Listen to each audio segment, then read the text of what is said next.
the Cybersecurity and Compliance Podcast with Craig Petronella.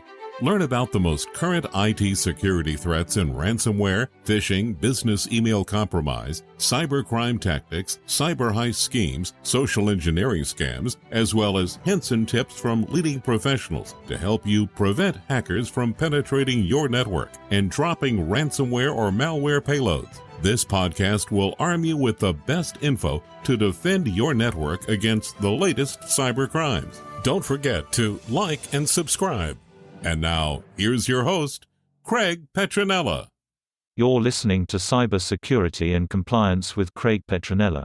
Visit us online at petronellatech.com. Hi, Vin. Good afternoon. How are you today? Hi, Craig. How are you? Great. Well, good to have you.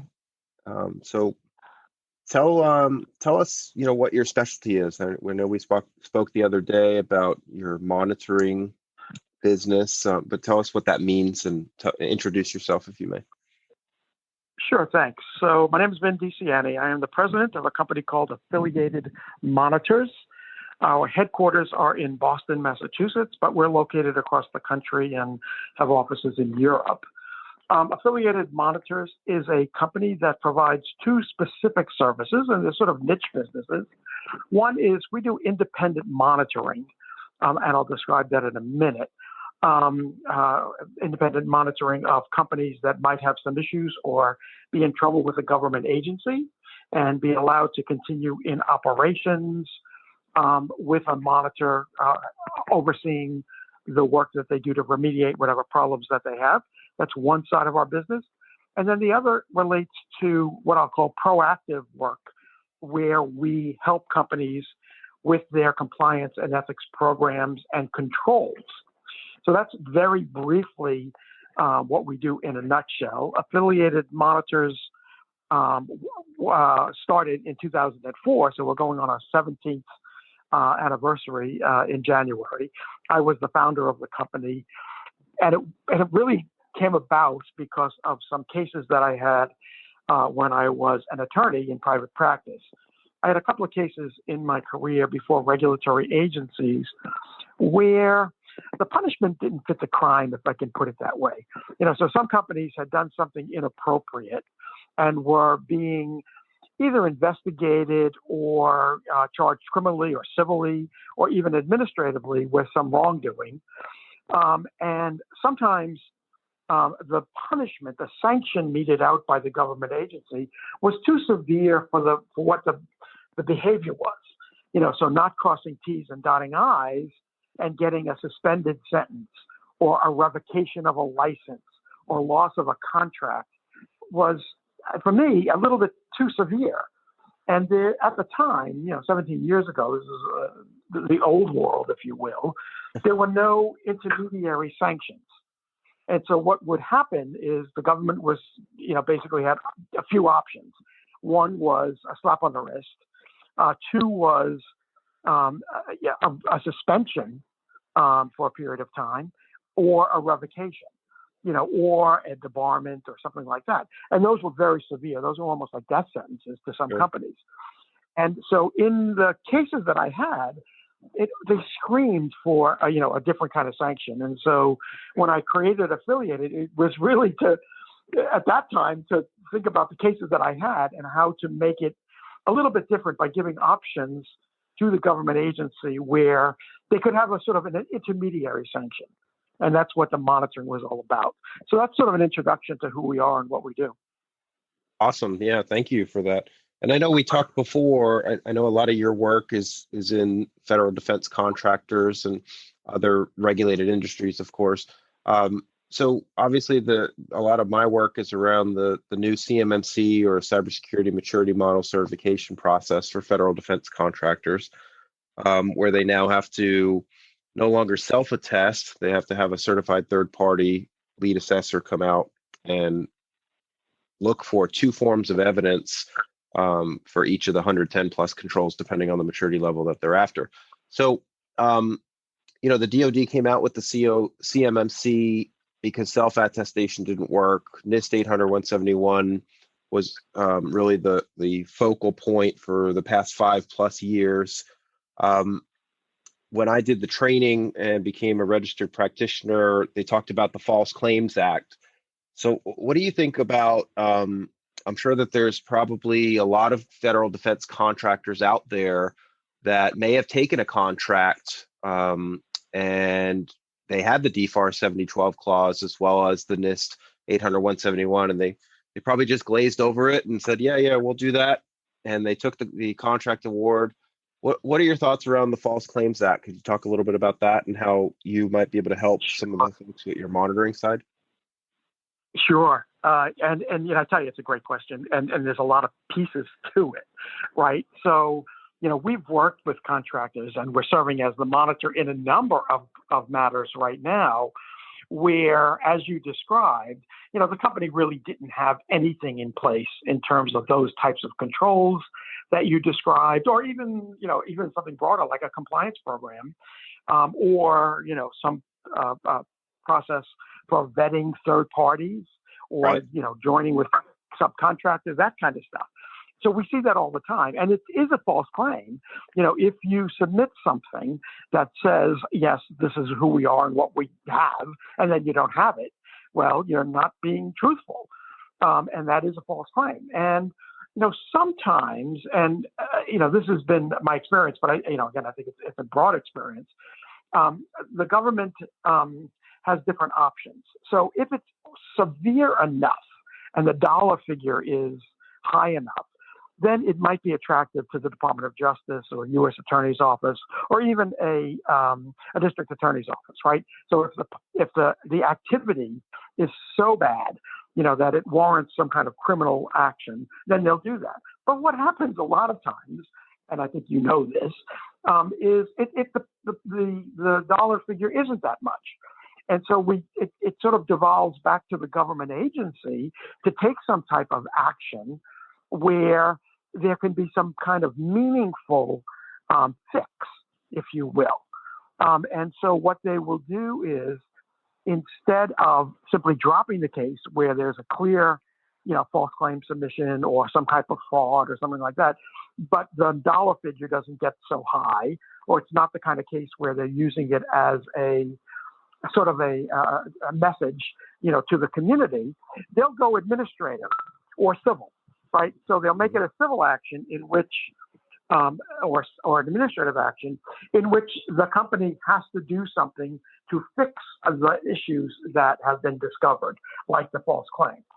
So they will have to bring you in, to do the work that you do in, making sure that the company is up to speed on all of its IT, I'll call it, and cybersecurity, internal controls, data protection controls. Sure. For us, it's a little bit better than that, but it's an alternative. And so instead of treating the false claims as, getting rid of the company and putting them out of business, let's fix it. And so that's sort of the mentality that a lot of the debarment offices that we work with have utilized. And that comes about under the FAR, which gives them the authority to do what's called suspension and debarment. And suspension and debarment, again, comes about when the government agency just says, look, you're a contractor for us. You have 4 contracts. You did something inappropriate, like submitting a statement that wasn't true or authorizing something that you couldn't authorize or whatever it is. Now we've got to fix that. And we've got to make sure that you don't do it again.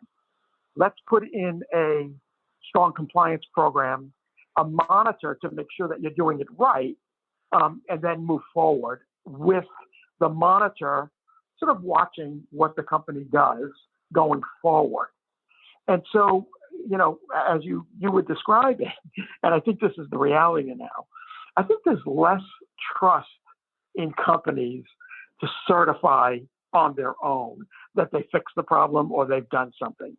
And that's why, as you were describing, having some kind of third party or some evidence, that comes from a third party that it's been certified is really important. And I think it validates, for the company, for the government agency, that the company's on its game, right? And it's been validated by a third party. Sure. So, a lot of the listeners are probably small businesses, medium-sized businesses, some large businesses as well. I know I was speaking with someone a few weeks ago, and they had said, "Oh, well, the government's not going to go after you if you didn't do the self-attestate, if you didn't follow you signed off on it. They're not going to take your contract away." How true do you think that is? Do you think that the government is ramping up their audits and looking deeper to go after companies that have not been in compliance and aligned with compliance? I mean, I feel like, from my perspective, I feel like if you lied, I feel like it's dishonest, and I feel like there should be some type of penalty. I don't know how aggressive they go after folks around that, but I think that that's also why, in my opinion, the DoD came out with the DFARS interim rule to put more Mhm. pressure and really say to the supply chain of over 300,000 federal defense contractors, hey, look, we want to see your system security plan, your SSP. We want to see your score, your self-assessment NIST 800-171 score. We want to see, is it a negative score, or is it a perfect 110, or somewhere in the middle? We also want to see, what are your plans of actions and milestones if you don't have a 110 score? How are you going to get there, and when are you going to get there, and what are you going to do about it? I feel like, since that was just the deadline on November 30th, just a few days ago now, and the DoD released the CMMC officially the 31st of January, I feel like pressure is ramping up. What are your thoughts? I agree with you. And believe it or not, I think it's the kind of thing that keeps a lot of companies up at night. They know they aren't compliant, and they try to, just skirt by and keep their head, in the sand, until the government comes a knocking, right? And so I think that there may be a false sense of, security, like they're never going to get audited, or there's never going to be investigated, or they're never going to do anything wrong that's going to, merit or warrant a closer review by a government agency. But I think that's a false sense of security, or keeping your head in the sand is just not the right approach. Being proactive and, taking the steps that you need to do to make sure that you're compliant is crucial, because this is your livelihood. Why would you put it at risk, and face potentially the kinds of sanctions that we know are out there for failing to do so, or for falsely or fraudulently saying that you've done something? It just makes no sense to me. Now, again, this is the opinion of a fellow who does, independent monitoring with companies. Right. But if my company and it was your company, you would want to take those steps to make sure that you're compliant with the requirements of the government agency, because you don't know when the next contract is going to be awarded, and then maybe the agency that's looking at that award, it may be drilling down and may be looking for such certification, and you can get yourself in all sorts of trouble by falsely certifying or not having that information now. So I wouldn't take the chance. I think it's a risk. And as well as I do, that I think the best companies look at where are they at greatest risk, for sort of that existential failure, and this could be one of them. So Absolutely. Again, in an abundance of caution, I would do what you need to do to get that certification and to make sure that it's valid and up to date. Agreed. Yeah, absolutely. I know for years I've been working in healthcare and for HIPAA regulation, and I know that a lot of folks I would talk to, they would have a false sense of alignment with compliance with HIPAA, and they used to say, "Oh, yeah, we're compliant," and I would ask them a few questions about their policies, procedures, and security controls, and literally found in 5 minutes or less that they were not compliant, or not as compliant as they thought that they were. And they weren't doing all the actions that they were supposed to be doing. And most would complain that it cost too much money, or they weren't aware of it. But I know the Office of Civil Rights was ramping up audits and as well. And I think ultimately, as bumpy of a road as the CMMC is, I think ultimately it's a good thing. I think it's a good thing for our country. I think it's the right thing to do for a business that's dealing with sensitive information. I mean, it's already been proven that our adversaries have stolen a lot of intellectual property and cloned warfare jets, and all sorts of military assets, and to be used potentially against us in the future or somewhere, one of our allies, perhaps. So I feel like it's the duty of us as an American to do these things. But quite frankly, a lot of folks would just not listen and just think that they wouldn't get caught, or they thought it was too expensive and they didn't have a budget for it, or when they found out how much work it was or is to do the risk assessments, to write all the policies and procedures, they don't want to do it. So I like the CMMC, from the fact that you can't fake it anymore. I feel like, if you're going to play ball and you want to be able to get good contract awards for and grow your business, do it the right way, secure your sensitive information. And those that don't do it are going to fall off the chain. They're not going to be able to bid on contracts. Exactly. Let me address that two ways. One is people should not have the false security that the government agencies are not investigating during COVID. I think there was a slowdown probably in March through June as the government agencies were just trying to figure out working from home and how difficult it is to do a real investigation without being able to see people and talk to them and look them in the eye and that kind of thing. That has now changed, and investigations are going to ramp up and have been ramping up. And we know that because things like the PPP loans are now being investigated and prosecuted, right? And so again, people may have had this false sense, look, let me submit an application, get some money, and nobody's ever going to look at me. Wrong. Those things are now being scrutinized. So yeah, I mean, it's funny you bring that up too. And I'm sorry to interrupt. I was just saying that it's funny that you bring that up, because there are so many people, like colleagues and people, that were telling me, oh, you should get the PPP loan. I'm like, no, I don't need the PPP loan. If I needed it, then I would go after it, but I'm not going to get it just because. So you're telling me to get it because it could be forgivable. That's just wrong. I'm not going to do exactly. that. and we know, exactly. And a lot of, again, unfortunately, a lot of people took that money and didn't apply it to payroll or rent or, that kind of thing. But instead, we're buying Rolls Royces and, doing all sorts of things with that money. And now it's all coming home to roost. And that is being investigated. So again, the first point was, again, the investigations are going on. The second thing is the thing about price. And you mentioned, people don't want to do it because of the price and the cost. And the way I look at that is, I don't know, do you remember that commercial that, pay me now or pay me later? You know what I mean? I think so. It's an older commercial, and I'm an older guy, right?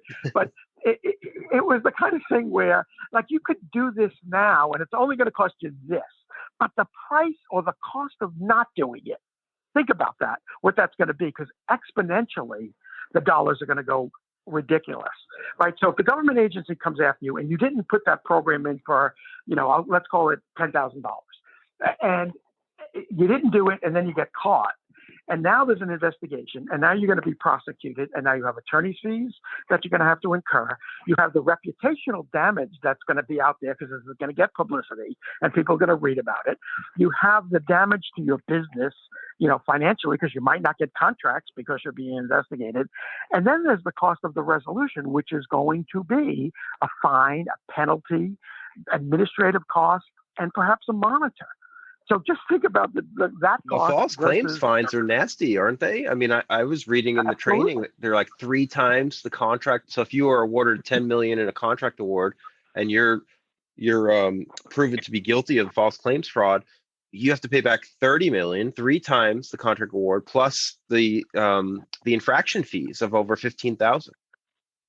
Absolutely. And that's true in most different areas. We do a lot of Medicaid and Medicare fraud work. So we're the monitor in Medicaid and Medicare fraud cases. And, they look at, particular number of claims. And if there's lots of overcharges, they will extrapolate that, compared to your client, your patient base. And the numbers go up really high, as you said, with penalties and fines. So that's what I'm saying. The cost of putting in a program proactively, while it may sting, the benefits you're going to get, number one, are, you're going to win. You're going to stay in business and you're going to win contracts. But the cost that if you didn't do it, could be, astronomical. The way I look at this, Craig, and I know you do it as well, is putting in a program like yours with, on all of the cyber and data security pieces. And I do it in a much broader way in terms of compliance programs and ethics and third-party due diligence and all of those kinds of things. Those kinds of programs really are an asset of a company. So if you go to sell the company, with M&A nowadays, they're looking at whether or not you have a program, whether or not you have, an ESG program, whether or not you're doing things, in the right way. That's an asset for the company when you can check those boxes and show, the potential acquirer or the merger company, we've got these things and we're on top of it. So I look at it as an asset. I agree, and I also look at it as a competitive edge. So even if you're not in a contract or have received a contract award now, it's an opportunity for you to pursue, and it opens new doors and opportunities for you. Like you said, it keeps you more organized. It's going to give you more structure. It's going to make you as close to unhackable as possible. It's going to, move you up in that direction. It's going to, I feel like that organization and that structure is going to help you grow and sustain growth faster. So you're going to increase your profits and your revenues. So I think it's it's worth investment to do it now, opposed to waiting or rolling the dice to see if you get caught. Yeah, I agree with you. Let me give you a little story. So we do a lot of work with government contractors, right? And they potentially face suspension and debarment. And sometimes the violations are the fact that they're really not on top of all of their contracts. They don't have a good contract administration process, right? So they win a contract, they give it to somebody, and then they go after the next 4 contracts, without really thinking about execution and schedule and performance, right? And so what we have seen in some instances, and we worked with one tiny little company out of San Diego, and they got in trouble with the Navy, but they had the very best contract administration process that you possibly could imagine. It was just amazing.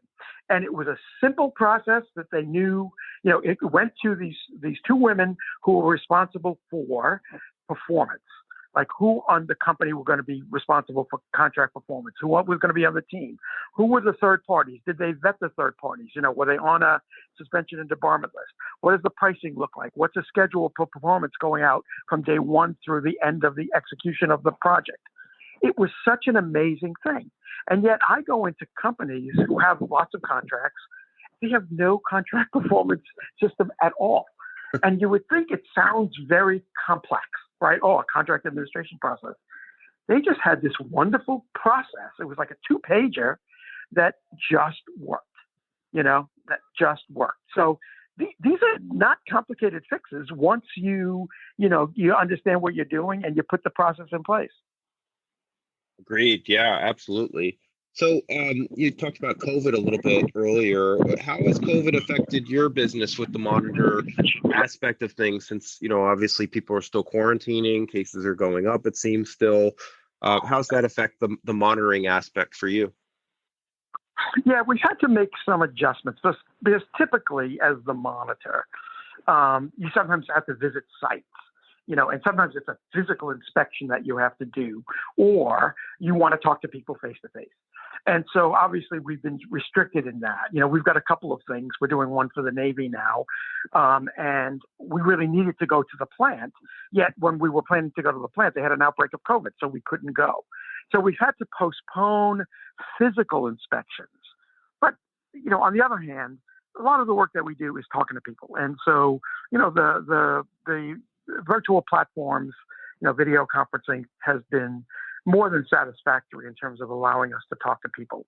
And that's been working. So for us, the business of monitoring continues. We continue to do a lot of work across industries. So we monitor in healthcare and manufacturing and consulting services and construction and financial services. So that continues. But we've had to sort of adjust on the fly in terms of how we do our monitoring. Nevertheless, it goes on. So it's been impacted, to some extent, but the oversight continues. And again, with this wonderful news of a vaccine, on the very near horizon, I do think that we will all return to some normalcy, in the relatively near future, which will mean you and I being on planes again. But that's so be it, right? Right.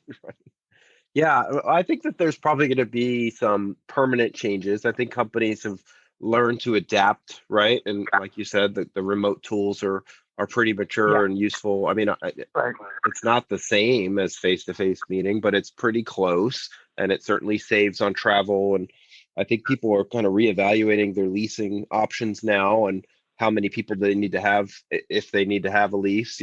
So it's just very interesting times that we're in at the moment. Yeah, I think you're right. Think about all of the companies that have been impacted by this, and it's everyone. All size companies, small, mid-size, large companies. Everybody's been impacted. The thing that I've been seeing, and it's probably one of the biggest factors related to compliance and ethics, relates to communication. Because before everybody would be in an office, even in remote locations, they would be in offices. Now everybody is working, from home. And I think that companies have suffered from sort of that communication gap that just exists because you're not talking to people face to face, or even in an office that's in another country, in a city in another country, people aren't together there. So there's I think an over-reliance, number one, on email, which is not the best way to communicate ethics and compliance issues and messaging, but also just that lack of personal touch. And I think that, particularly compliance offices for companies, I think are struggling to keep the lines of communication open and strong. I think that's a big impact. And I don't know if you've seen it in your world, but I certainly see it. Yeah, absolutely. Yeah. Do you think that there's been a dampening effect on the government's ask, basically, for monitoring type services in 2020 because of COVID, or do you think that it's been about the same, or what do you think about that?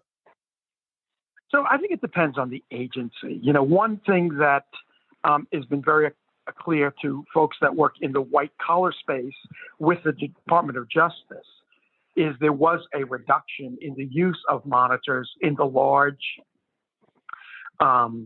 cases, like Goldman Sachs. Okay, so they resolved this ridiculous, case with a large fine, but they didn't have to have a monitor, which is very curious. But that sort of has been the movement with the current Department of Justice. I think with the new administration, I think that's going to go back to the use of monitors. On the other hand, other government agencies continue to use monitors with regularity and or are increasing the use of monitors. The monitoring piece, from my perspective, is it's sort of like a civil probation, right? It's an outsource to a private entity for oversight and reports back to the government. So it enhances a government agency's resources and ability to stay on top of a case that was pretty bad, and it was a resolution. Well, plus you're providing third-party evidence too.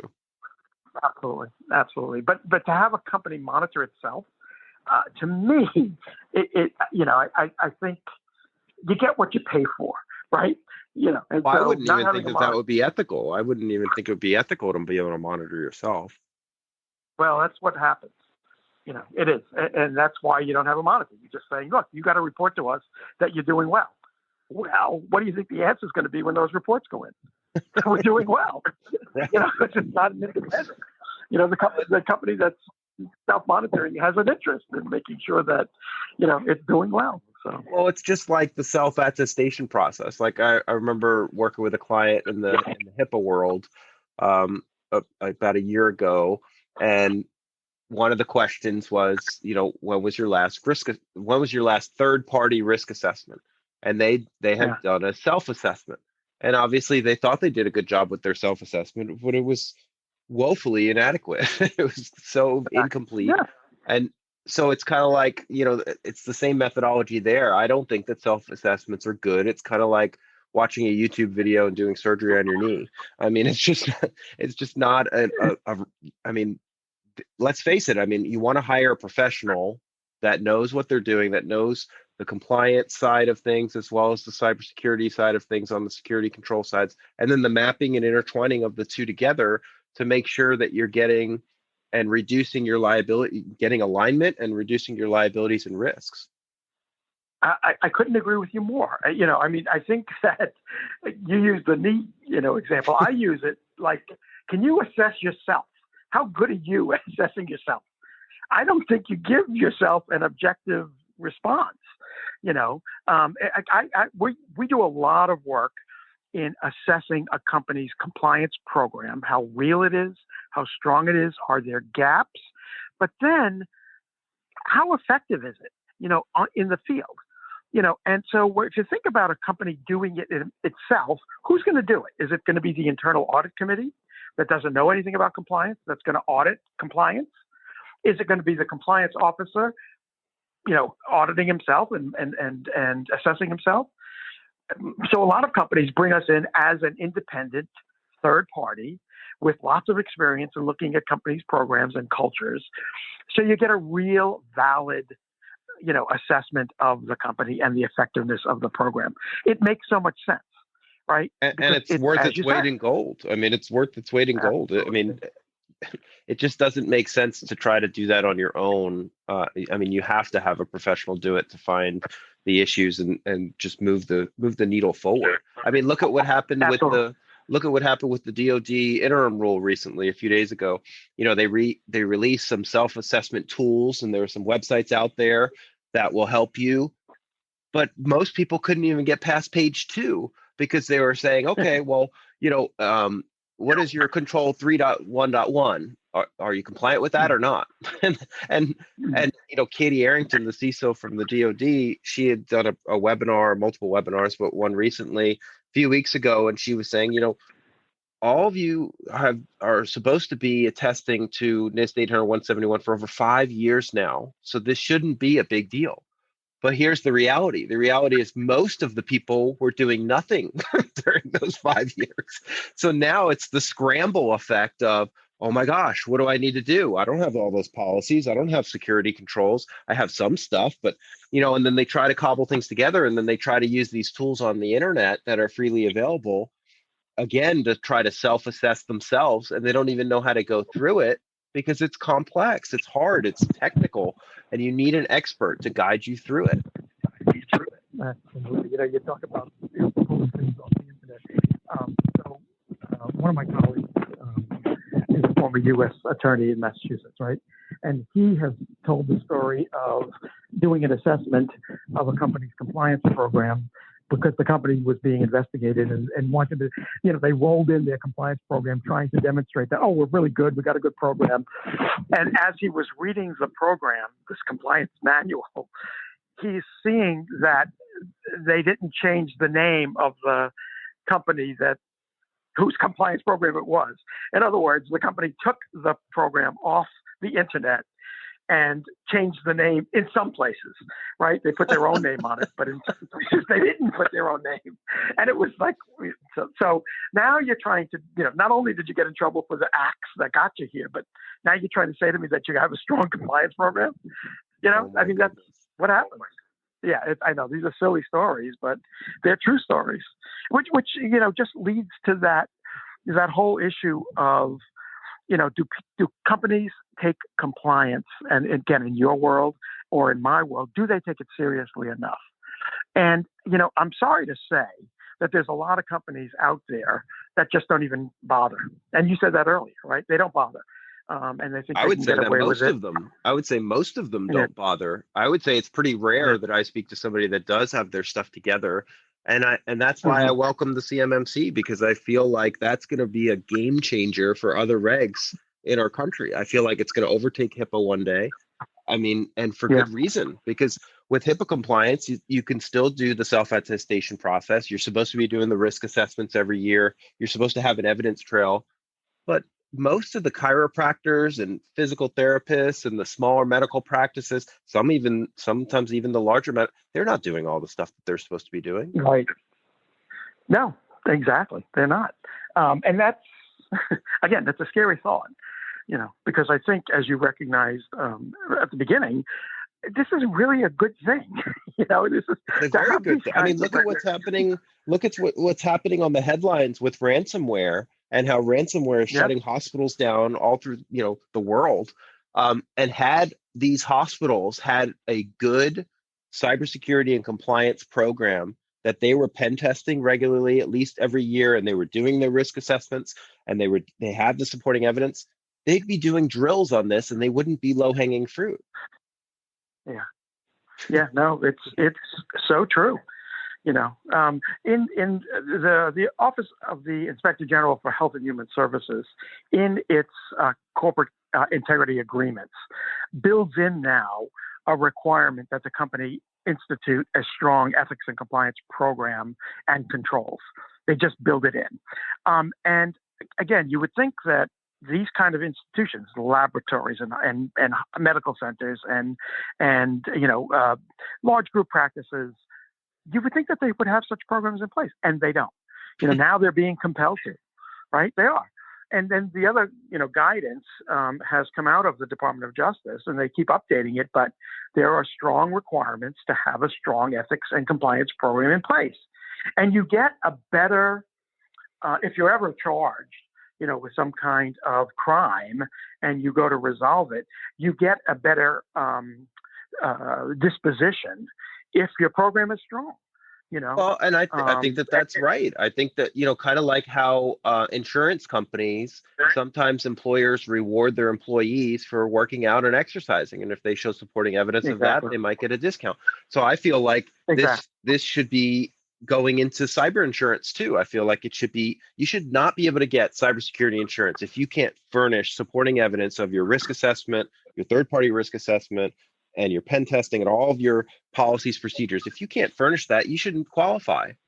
And I feel like people, I know an attorney has told me this before. One attorney told me of a small practice. He said, "Oh, I'm not going to do all that compliance stuff that you're telling me." He's like, "I'll just fold up and just go under a new name." I mean, that's so unethical. Yeah. Well, imagine that. Yeah, I know. I have talked to attorneys as well, Craig, and it's very interesting that you say that. And so sometimes companies, again, are facing problems, right? And they are going before an agency, and they have the option of trying to resolve the case, and it might include, of having a monitor. And they will fight it to the death and just say, "Look, I will pay the fine, and it's the cost of doing business." And so, so they pay a fine of $400,000 to resolve a matter, but they made $2 million. You know what I mean? And so they just say, "Look, it's just the cost. It's what and I'll bite in. I'll add in the attorney's fees and what have you." And we made $1.6 million. So and so would I want to do business with them as a government agency? I think not. But it's just the way some people are, as you just said. And that brings up a valid point that you brought up earlier too, around, assessing who you do business with and assessing your vendors. Yeah. You should have a process around that. You should have, I call them VSQs, or vendor security questionnaires. You should have a vendor security questionnaire that you give a vendor that you're going to do business with as part of your due diligence and your risk profile process, and make sure that they're going to handle, if they're going to come in contact with sensitive information, whether it's PII or PHI or CUI in the CMMC world, you want to make sure that they're going to keep your stuff secure too, and they have the proof of it. Yeah, it's a great point. We have seen companies that have gotten in trouble, not for anything that they have done, but for a joint venture partner or a subcontractor has done something inappropriate, but they're working under this, master contract. Right. And so I agree with you 100%. And we do so much of it. Now, again, we're not limited to the cybersecurity piece or the data protection piece. We're doing it just generally as, contractors that you bring on board. Companies sometimes don't have any system for knowing who their subs are. They don't. And so they don't know that the company's been debarred or the owner is, filed 16 bankruptcies, or has been, criminally convicted of fraud. But they don't know that because they never looked to do any kind of due diligence. Wow. I did one of our first cases as the monitor back in 2005 was a money laundering case involving a precious metals refiner. And they got in trouble, and not for anything that they did other than they didn't know who their customers were. So they're buying gold and other precious metals for refining purposes, and then whatever they're going to do with it, from entities that literally were like a phone booth, in Peru or in Brazil or some other places on Earth, in Mexico, and they were buying their gold. So they didn't know what the source of the gold was. They didn't know if people's fingers had been chopped off and they got the ring off the finger, they were wiring tens of thousands of dollars to these, I'm going to call them phone booths. So they didn't know who their customers were. And they got in trouble for money laundering. And they had to put in a strong anti-money laundering process. And they had to develop, and we worked with them and tested them for many years, their third-party due diligence. What did they know about the customer who's selling them, or shipping them precious metals? And just remarkable stories, right? Wow, yeah, that's fantastic. That reminds me of this. Have you seen the story recently around Bitcoin and people that get ransomware, that the hackers want Bitcoin payments, and if the hacker or terrorist group is on the sanction list, then you can get in trouble for money laundering if you pay the ransom. Imagine that. Isn't that crazy? So yeah, I know, there are government agencies, local governments that got ransomware that I know have paid the ransom. So it's kind of ironic there. But no, this has been fantastic. Lots of great information. The bottom line here is be proactive. It really is. It really is. And, bite the bullet. It's an investment that you're making in yourself. That's the way and probably the best investment you'll ever make in your own company, because it really paves the way for new revenues and more profit.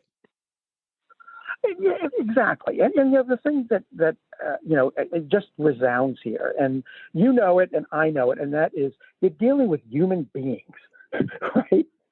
Human beings need some guidance. They need some direction. If they're your employees, and the leadership of the company doesn't give a damn about compliance, then should they or will they? I think it says a lot. It says a lot to people. So.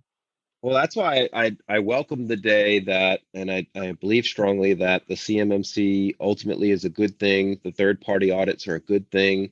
Can't fake it anymore. I think it's going to be a really big tipping point for other industries to follow suit, like HIPAA. I think medical practices should not be able to practice and continue to practice without being able to get that stamp of approval from the audit process. And they should be renewing it. And I think overall, claims are going to go down for cyber insurance claims, and it's just going to be a more secure country for ourselves, so our adversaries aren't stealing all of our intellectual property.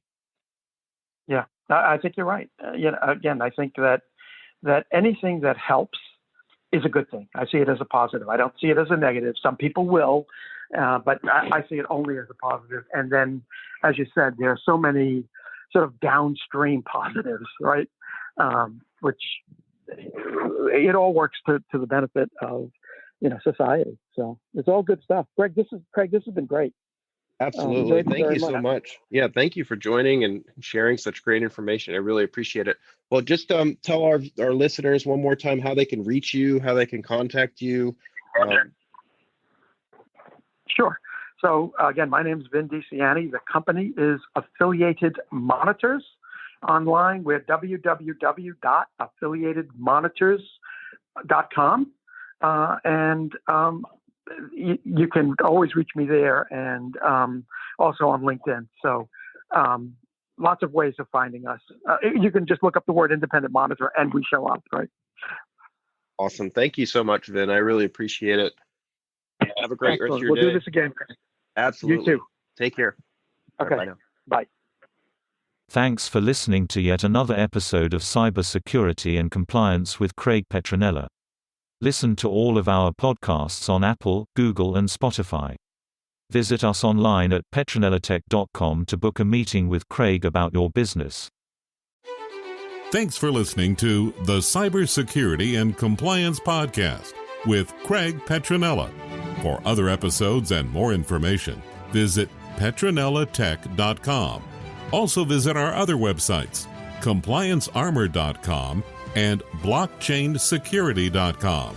Don't forget to like and subscribe. Thanks for listening, and stay secure.